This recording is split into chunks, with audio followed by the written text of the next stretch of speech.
7:37, perfect timing, John Howell. What do you do if your car is jacked? What do you do if you're a woman trying to walk back to your car after work, whenever, if you're out for a run? Self-defense. It always matters. It's always mattered. And it's just a smart thing to know how to do. Absolutely. You know, we should have like a guest in studio who could teach us. Do you We're know talking anybody? about it. Yeah, we know somebody. Go ahead. We know the best person. Amazing. From Chicago Fitness Center, Eddie Yoshimura, 35 years retired from the Chicago Police Department.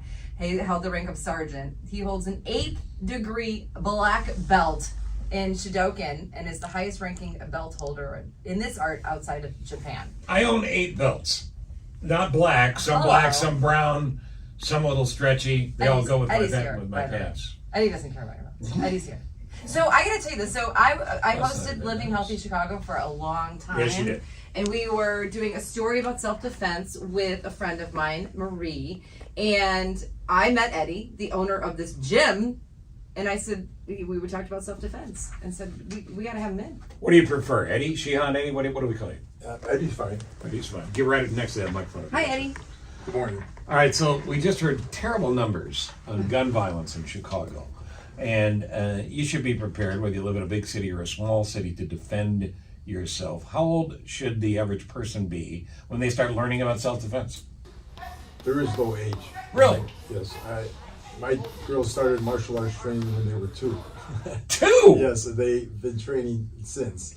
Obviously, at 2, they don't really know what they're doing, but I'm just saying, they walked in a dojo when they were 2 years old, started doing some squat kicks and walked right out, and then that was the beginning. And now they actually teach the young kids there. All right, so let's go back to that story. Real world example. Somebody's carjacking you. You can always get a new car. However, we do know cases where it's elevated to violence, and they're not just about taking your car. They're about hurting you.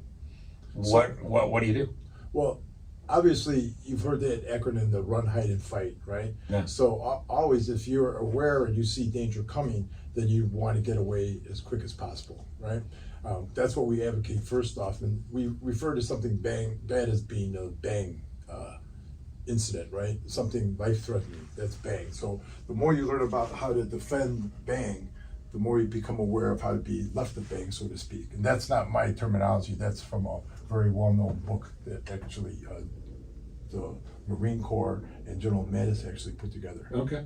So we advocate being aware. So you're talking about carjacking. You first got to understand what's going on. That acronym, know thyself, know the enemy, no fear in 1,000 battles. So what do they like to do when they carjack? So there's certain parameters that you want to be aware of. So for example, when you're about to get in your car, right, it's always beneficial if you kind of look up and down the street to see, do you see another car posted up running, right? Do you see a couple people walking towards you, like directly towards you? These are things that if you see, you need to move. You need to get out of there, right? Yeah, forget about the damage to your car and exchanging insurance cards. Get out. But if you see a car coming at you, don't jump in the car and drive away. No, it's not like movies. You're not going to be able to open up the door, get in the car, and drive away. They're going to pin you in, jump out, and point the car. Just right get out So of it. just run. Right. Throw the keys and run. Yeah. Right. And then as like gas stations, for example. Gas stations are another place where carjackings frequently happen. And the best thing to do, same thing. Pay attention. What's going on around there, right? So is it, and it's a very general statement, I suppose, but is it best to prepare for the worst case scenario so you're always ready? That's that old saying, if you want peace, be prepared for war. And so you believe in it? Oh, without a doubt. And hopefully you'll never have to use being prepared for war. Exactly. Do you have, so obviously we're talking about martial arts, self-defense training. Does it have to be martial arts?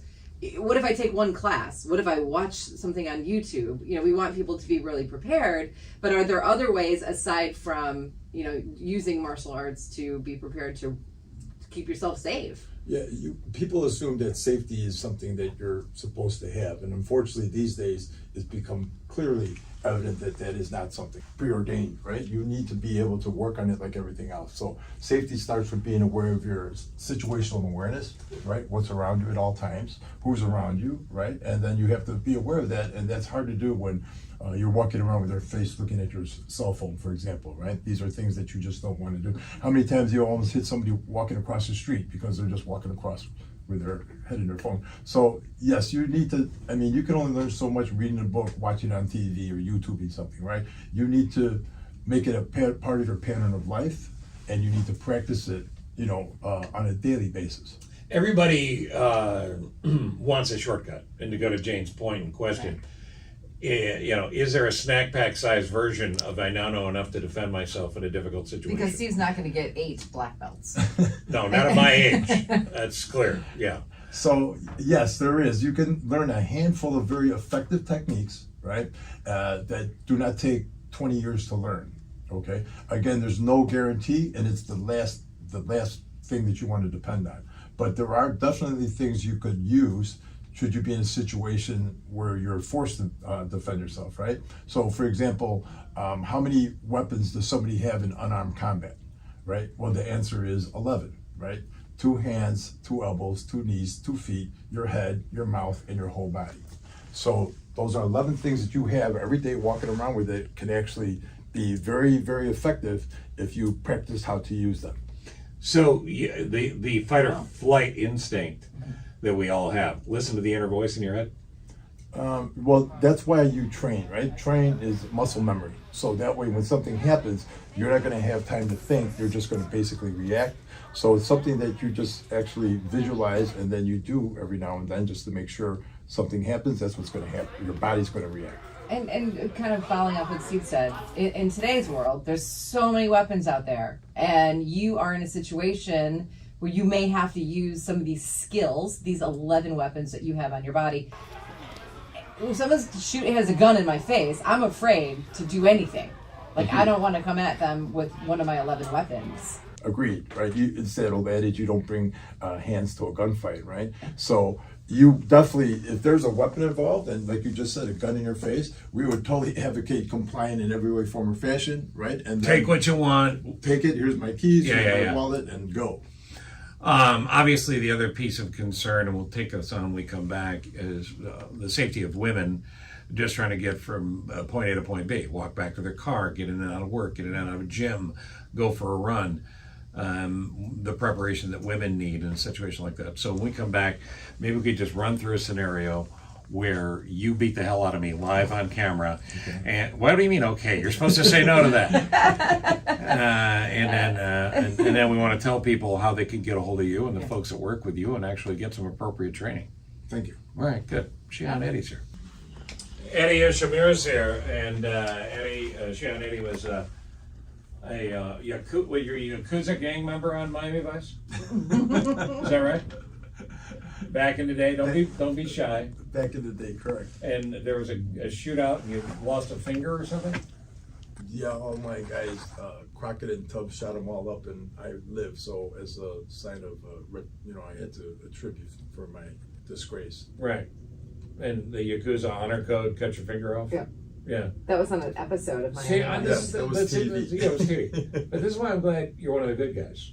So, and I'll tell you something, and you know this, Jane.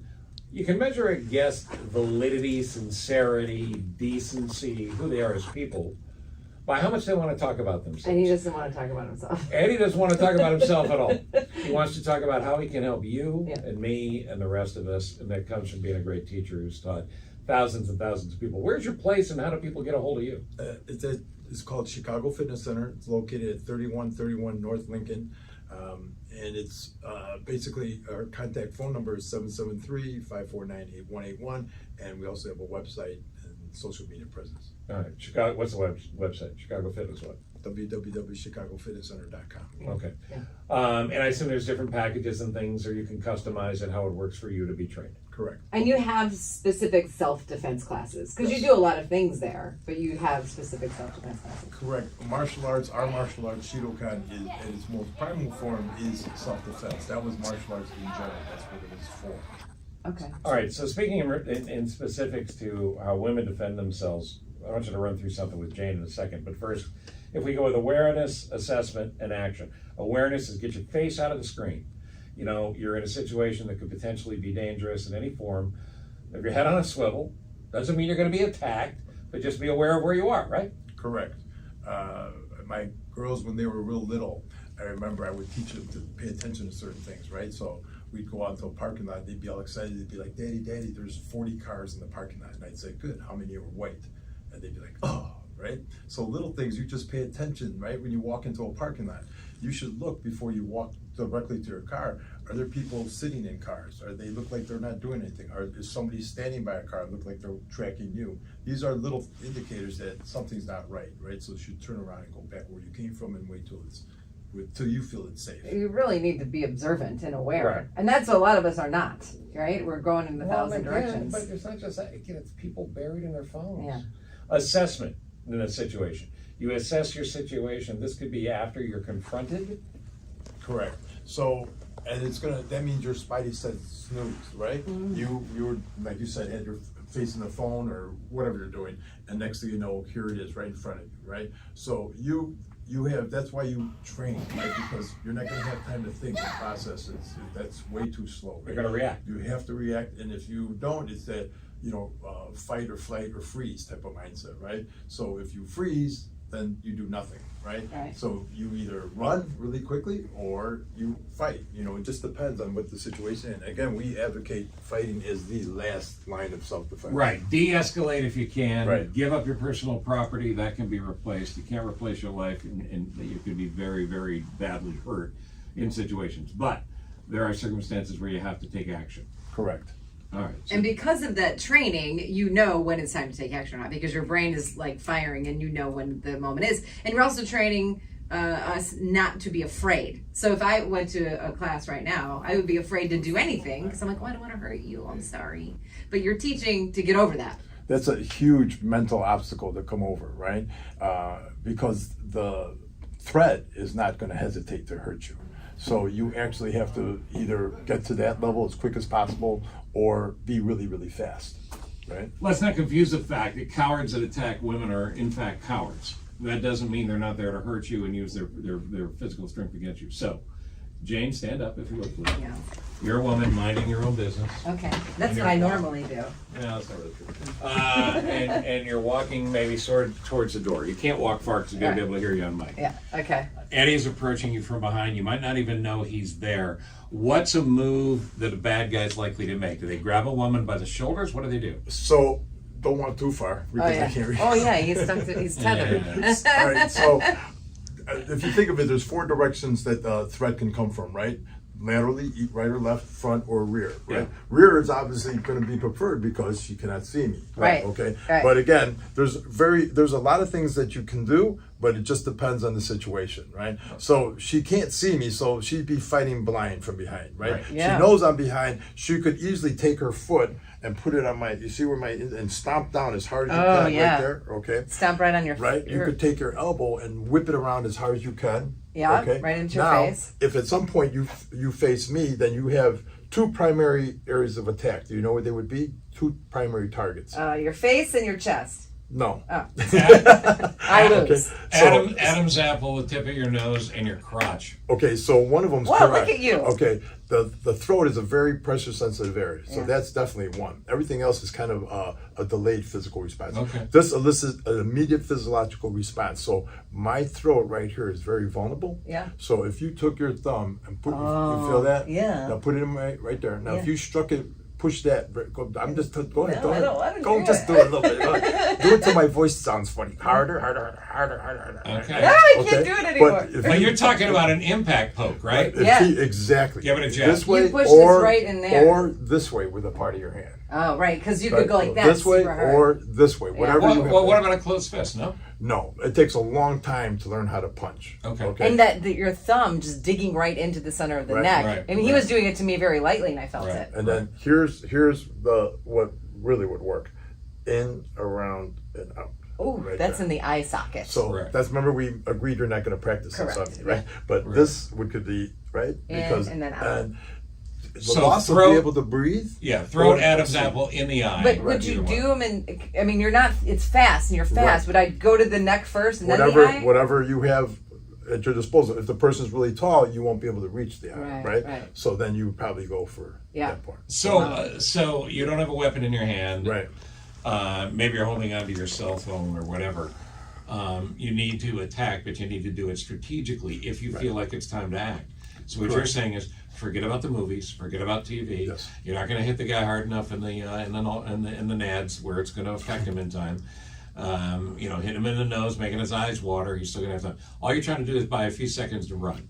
The key is to survive. Ah, right. The goal is to escape. So what I'm giving you are tools to escape, right? So if even though what you just said to the nose is a very good strike, it's called a hammer fist. Make your hand a fist. Instead of trying to punch, you just smash right there. Yeah. Quick, Right, boom. Yeah. And then you could do like that, and then maybe you could strike to the neck after that. With right? my hand in the and fist. then turn and gone. I'm all choked But up that over also, here. but that also ties into the awareness piece, because if you're aware of your surroundings and something bad happens before it escalates to the violence, even if it's a matter of seconds, Eddie, I would think you'd go, I know there's a door to my left Correct. that I can get to. And that's, Right. So I get you. So you're sort of off And you know kilter, where you're and I running can with. go. Yeah. Right. So Yeah. again, being aware of where you're at, Right. and where you're going to go. Like, for example, you go to a movie theater, right? Everybody Yeah. goes and sits down. That's already been the scene of a horrific active shooter in Colorado. Yeah. So when we go to the movies, we sit down and we make sure everybody knows how to get out if Same we have here. to. Same So it's here. just Ever common since sense that day. things, right? When you go home, look Right, for your right. look. Do I go into the gangway? Do I walk up the stairs? Where could Where am I somebody gonna hurt go? me? Right? Where would the threat come from? And then where would I run? Right? You have to have a Totally. destination. Totally get it. Does that make sense? You're good. Yeah. Man. Come back to your microphone Yeah. for just a Okay. quick second.